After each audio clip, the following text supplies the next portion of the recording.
Alice's Adventures in Wonderland by Lewis Carroll. Chapter 2, The Pool of Tears.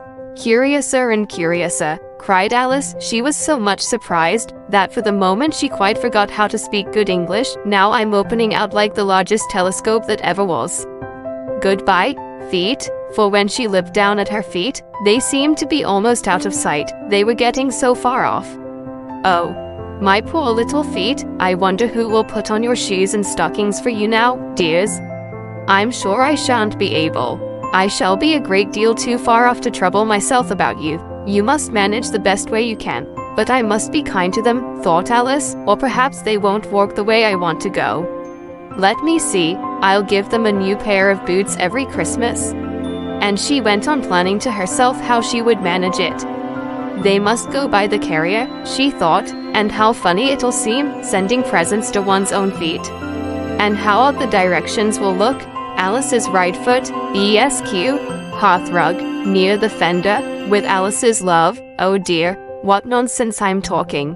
Just then her head struck against the roof of the hall. In fact, she was now more than 9 feet high, and she at once took up the little golden key and hurried off to the garden door. Poor Alice. It was as much as she could do, lying down on one side, to look through into the garden with one eye, but to get through was more hopeless than ever. She sat down and began to cry again. You ought to be ashamed of yourself, said Alice. A great girl like you, she might well say this, to go on crying in this way. Stop this moment, I tell you. But she went on all the same, shedding gallons of tears, until there was a large pool all round her, about 4 inches deep and reaching half down the hole. After a time she heard a little pattering of feet in the distance, and she hastily dried her eyes to see what was coming. It was the White Rabbit returning, splendidly dressed, with a pair of white kid gloves in one hand and a large fan in the other. He came trotting along in a great hurry, muttering to himself as he came, "Oh, the Duchess, the Duchess. Oh, won't she be savage if I've kept her waiting?" Alice felt so desperate that she was ready to ask help of anyone, so, when the rabbit came near her, she began, in a low, timid voice, "If you please, sir." The rabbit started violently, dropped the white kid gloves and the fan, and scurried away into the darkness as hard as he could go. Alice took up the fan and gloves, and, as the hole was very hot, she kept fanning herself all the time she went on talking. "Dear, dear. How queer everything is today. And yesterday things went on just as usual. I wonder if I've been changed in the night. Let me think, was I the same when I got up this morning? I almost think I can remember feeling a little different. But if I'm not the same, the next question is, who in the world am I? That's the great puzzle." And she began thinking over all the children she knew that were of the same age as herself, to see if she could have been changed for any of them. "I'm sure I'm not Ada," she said, "for her hair goes in such long ringlets, and mine doesn't go in ringlets at all. And I'm sure I can't be Mabel, for I know all sorts of things, and she knows such a very little. Besides, she's she, and I'm I, and, oh dear, how puzzling it all is. I'll try if I know all the things I used to know. Let me see, 4 times 5 is 12, and 4 times 6 is 13, and 4 times 7 is, oh dear. I shall never get to 20 at that rate. However, the multiplication table doesn't signify. Let's try geography. London is the capital of Paris, and Paris is the capital of Rome, and Rome, no, that's all wrong, I'm certain. I must have been changed for Mabel. I'll try and say, how doth the little," and she crossed her hands on her lap as if she were saying lessons, and began to repeat it, but her voice sounded hoarse and strange, and the words did not come the same as they used to do. "How doth the little crocodile improve his shining tail, and pour the waters of the Nile on every golden scale? How cheerfully he seems to grin, how neatly spread his claws, and welcome little fishes in, with gently smiling jaws." "I'm sure those are not the right words," said poor Alice, and her eyes filled with tears again as she went on. "I must be Mabel after all, and I shall have to go and live in that poky little house, and have next to no toys to play with, and ever so many lessons to learn. No, I've made up my mind about it. If I'm Mabel, I'll stay down here. It'll be no use their putting their heads down and saying, 'Come up again, dear.' I shall only look up and say, 'Who am I then? Tell me that first, and then, if I like being that person, I'll come up. If not, I'll stay down here till I'm somebody else, but, oh dear," cried Alice, with a sudden burst of tears. "I do wish they would put their heads down. I am so very tired of being all alone here." As she said this, she looked down at her hands, and was surprised to see that she had put on one of the rabbit's little white kid gloves while she was talking. "How can I have done that?" she thought. "I must be growing small again." She got up and went to the table to measure herself by it, and found that, as nearly as she could guess, she was now about 2 feet high, and was going on shrinking rapidly. She soon found out that the cause of this was the fan she was holding, and she dropped it hastily, just in time to avoid shrinking away altogether. "That was a narrow escape," said Alice, a good deal frightened at the sudden change, but very glad to find herself still in existence. "And now for the garden." And she ran with all speed back to the little door, but, alas, the little door was shut again, and the little golden key was lying on the glass table as before. "And things are worse than ever," thought the poor child, "for I never was so small as this before, never. And I declare it's too bad, that it is." As she said these words, her foot slipped, and in another moment, splash! She was up to her chin in salt water. Her first idea was that she had somehow fallen into the sea, and in that case I can go back by railway, she said to herself.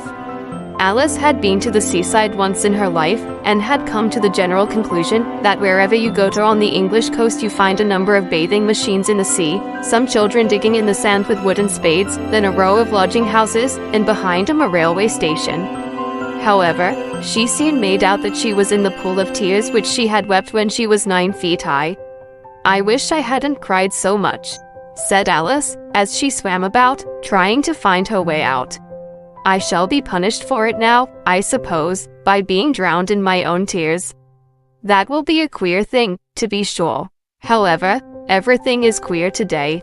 Just then she heard something splashing about in the pool a little way off, and she swam nearer to make out what it was. At first she thought it must be a walrus or hippopotamus, but then she remembered how small she was now, and she soon made out that it was only a mouse that had slipped in like herself. Would it be of any use, now, thought Alice, to speak to this mouse? Everything is so out of the way down here, that I should think very likely it can talk. At any rate, there's no harm in trying. So she began, "Oh mouse, do you know the way out of this pool? I am very tired of swimming about here, oh mouse." Alice thought this must be the right way of speaking to a mouse. She had never done such a thing before, but she remembered having seen in her brother's Latin grammar, "a mouse, of a mouse, to a mouse, oh mouse." The mouse looked at her rather inquisitively, and seemed to her to wink with one of its little eyes, but it said nothing. "Perhaps it doesn't understand English," thought Alice. "I dare say it's a French mouse, come over with William the Conqueror." For, with all her knowledge of history, Alice had no very clear notion how long ago anything had happened. So she began again, "O you est marchat," which was the first sentence in her French lesson book. The mouse gave a sudden leap out of the water, and seemed to quiver all over with fright.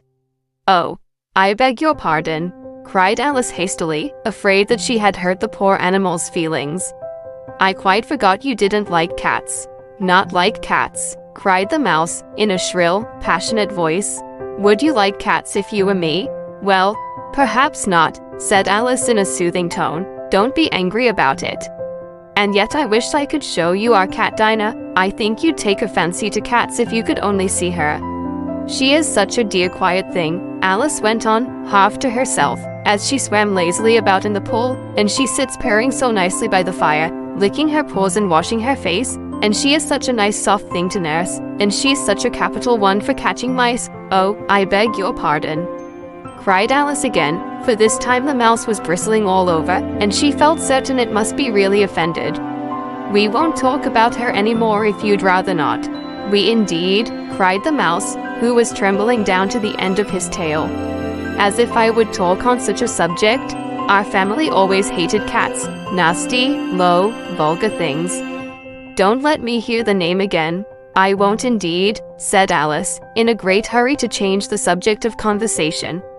Are you fond of dogs?" The mouse did not answer, so Alice went on eagerly. "There is such a nice little dog near our house I should like to show you. A little bright-eyed terrier, you know, with such long curly brown hair." and it'll fetch things when you throw them, and it'll sit up and beg for its dinner, and all sorts of things. I can't remember half of them, and it belongs to a farmer, you know, and he says it's so useful, it's worth £100. He says it kills all the rats and, oh dear, cried Alice in a sorrowful tone, I'm afraid I've offended it again.